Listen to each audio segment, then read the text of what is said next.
আজকে মনটা খুব খারাপ। কালকের ঝড়ে অনেক ক্ষতি হয়ে গেছে আমাদের। মাঠে চাই দেওয়া ছিল, ওগুলা সব বৃষ্টির জলে ভিজে সব বাতাসে এলোমেলো হয়ে গেছে। যাচ্ছি মাঠের অবস্থা খুবই খারাপ। আগামীকাল গিয়ে অনেক কষ্টে চাই দিয়ে এসেছি, কিন্তু ঝড়ে সব শেষ করে দিয়েছে। চলো এখন মাঠে যাব বলে বেরিয়েছি, এখন মাঠে যাচ্ছি। ওখানে গিয়ে দেখাচ্ছি কি কি ক্ষতি হয়েছে। দেখো মাঠে কেমন জল জমা হয়ে গেছে, চারদিকে সব কত মানুষের ক্ষতি হয়ে গেছে। কালকে ঝড় বৃষ্টিতে অনেক মানুষের ক্ষতি হয়ে গেছে, আমাদেরও সব শেষ হয়ে গেছে। আমার শ্বশুর মশাই একা গেছে, এই যে আমি যাচ্ছি এখন মাঠে।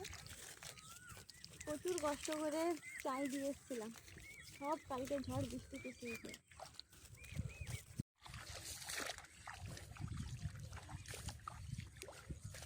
দেখো এই যে একটা জমিন আমাদের, দেখো বৃষ্টির জলে কেমন ধান সব জলে ডুবে গেছে। ধানের অবস্থা দেখো কি হয়েছে, দেখেছো ধানের অবস্থা কীভাবে একটা জমিন দেখাচ্ছি চলো আমাদের, সেটাও অনেক নষ্ট হয়ে গেছে সব ধান। সেটা তাও চাই দেওয়া ছিল, আর এটা তো বাঁধা এখনো হয়নি। দেখো কি অবস্থা, কত ধান পড়ে গেছে।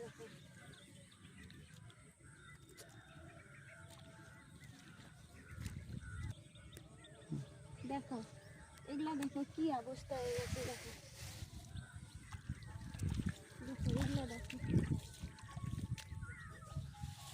এগুলো যে কি করে ঝাড়া হবে।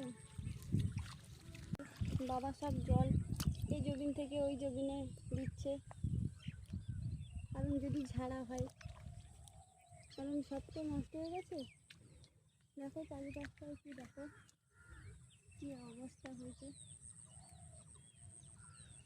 সব থেকে বেশি ক্ষতি হয়েছে সেই জমিনটা তো চাইও দেওয়া ছিল নি, সেই জমিনটার বেশি ক্ষতি হয়েছে।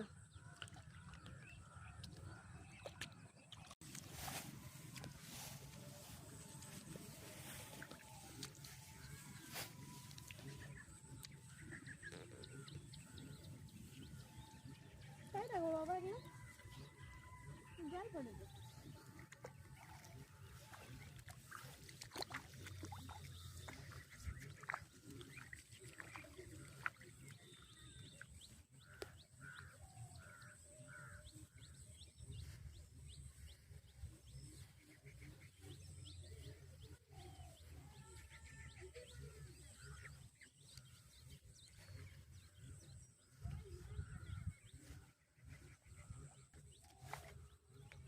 ওই জমিন থেকে এই জমিনে গড়ছে, আর এই ধানের অবস্থা দেখেছে, এই ধান না হবে বিক্রি, না হবে ঘরে খাওয়া। এই ধানগুলো কেউ নিতেও চাইবে না, এমন অবস্থা হয়ে গেছে। আমাদের ধান ঝাড়া হবে, কী করবো, জমিটা শুকলা হলেই ধান ঝেড়ে নেব।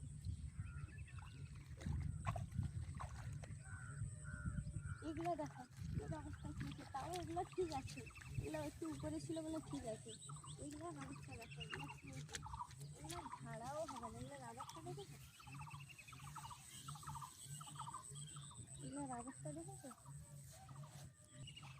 এগুলো তাও একটু শুকলা আছে, এগুলো তাও একটু হবে ঝাড়া, কিন্তু এগুলোর অবস্থা দেখেছো, এগুলো ঝাড়াও হবে না। এগুলোর এমন অবস্থা হয়ে গেছে, কি পরিমাণে ধান পড়ে আছে দেখো মাঠে, সব ধান নষ্ট হয়ে গেছে।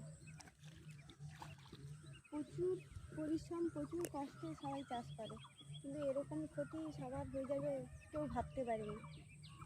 আমরাও এটা সত্যি আশা করিনি।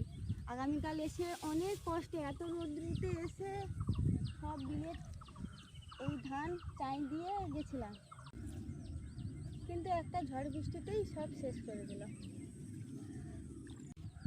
হোক, যা হওয়ার ক্ষতি তো হয়ে গেছে, ভগবানের মার, কেউ তাকে ধরে রাখতে পারবে না। ভগবান যদি চায় তাহলে ভালো হতো, ভগবান চায়নি, এই কারণে এরকম ক্ষতি হলো।